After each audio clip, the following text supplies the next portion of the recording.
Today, we're going to dive into the story of the Buddha's final year. And look, this isn't just some ancient history lesson. It's actually a masterclass in how to build something that can truly outlast you.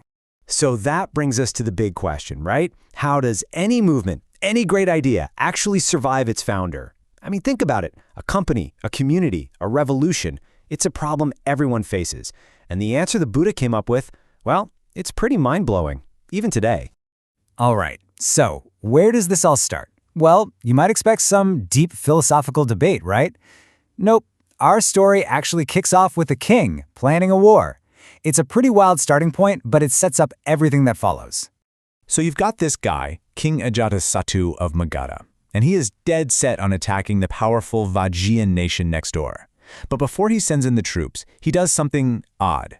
He sends his top minister to see the Buddha, who's about 80 years old at this point. And what's he asking? He basically wants the Buddha to bless his war plans, to tell him if he's going to win.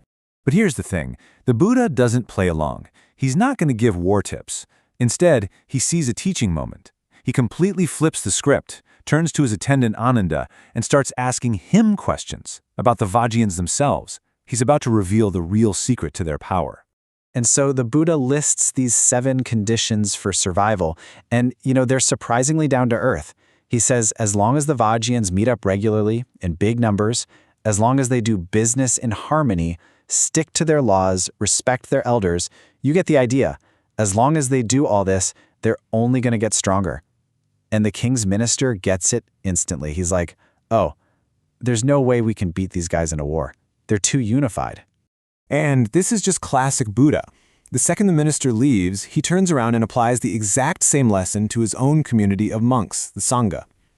He's basically saying, hey, you see what makes that nation strong? Harmony, respecting tradition, honoring the elders? That's what's going to make our community last too. He's already playing the long game, thinking about his own legacy. So that brings us to the really personal part of this story. Because while the Buddha is busy figuring out how his community will survive, he's also dealing with something much more immediate. The fact that he himself is not going to. Yeah, he's 80 years old. 80. He's well aware that the end is near. So this isn't just some abstract lecture on how things endure. These words are coming from a man who is literally at the end of his road, which makes everything he says about survival just so much more powerful. And then, bam. During his final rains retreat, he gets hit with this horrible illness. The texts describe it as just agonizing, deadly pain. But somehow, through just pure willpower, he fights it back. He makes a conscious choice to hang on, because he knew it just wouldn't be right to leave without saying one last thing to his followers. And the way he describes it, man, it's just so raw and human. He says his body is like an old cart, just barely being held together with straps and bits of bamboo. He's not some untouchable figure here. He's a frail, aging man feeling his own body fall apart, just like any of us would.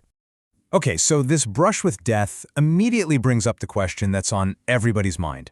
Who's next? Who's going to take over? And the Buddha's answer to this is what really flips the whole idea of leadership completely on its head. You have to imagine his attendant, Ananda, who's been with him for decades. He's so relieved that the Buddha pulled through, and he naturally just assumes, okay, phew, he held on so he could name his successor, so he could tell us who's in charge now. I mean, it's the obvious logical thing to think, right? But the Buddha's response must have been a total shock. He basically says, what more do you guys want from me? He explains that he's taught everything openly, that there's no teacher's closed fist, no secret inner circle knowledge that he was saving. It's all out there for everyone. And here is the absolute heart of his solution. Instead of pointing to a person, he points to a principle. He tells them, be your own island, be your own refuge. The only thing to rely on outside of yourself is the Dhamma, the teaching itself. He's deliberately pushing power away from the center and putting it right into the hands of every single person. Now, that is a brilliant, radical idea. But it also creates a brand new problem, doesn't it? If there's no one in charge, no central authority, how on earth do you stop the teachings from getting twisted and warped over the years? I mean, this is the real-world challenge. What happens when some monk shows up a few years later and says, hey, I've got a new teaching. I heard it directly from the Buddha himself. How do you know if he's telling the truth? Without a system, the whole thing could just shatter into 1,000 different opinions. But of course, the Buddha thought of that.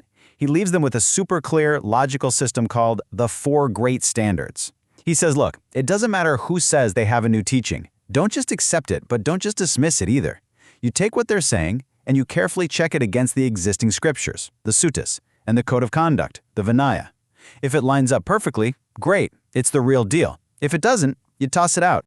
And that is the genius of it. He didn't create a successor, he created a system for verification that gives the power to the community, not to one person. It's basically an open-source approach to truth. What matters isn't the authority of the person speaking, it's whether the teaching itself holds up to scrutiny. So, with that system in place, his job is finally done. And his very last words aren't some mystical prophecy. They're actually a very simple, very direct reminder of a fundamental truth. Everything that is made will eventually fall apart. So, be diligent. Work hard on your own path. And even in his final moments, his compassion is just incredible. He gets terribly sick after his last meal, which was offered by a blacksmith named Kunda. But as he's dying, his main concern isn't his own pain. He specifically tells Ainanda to go and find Kunda and make sure the man feels absolutely no guilt or blame for what happened. So when you put it all together, it's pretty amazing. The Buddhists solved that fundamental problem. How does a movement survive its founder? Not by picking a new leader, but by building a resilient, decentralized system. He created a legacy that didn't depend on him at all. It was something that could be carried by anyone who was willing to put in the work. And that really leaves us with a challenging idea to chew on, doesn't it? We tend to think that great leaders are the ones who are indispensable. But what if this story has it backwards? What if the true test of a great leader is whether they can make themselves completely unnecessary?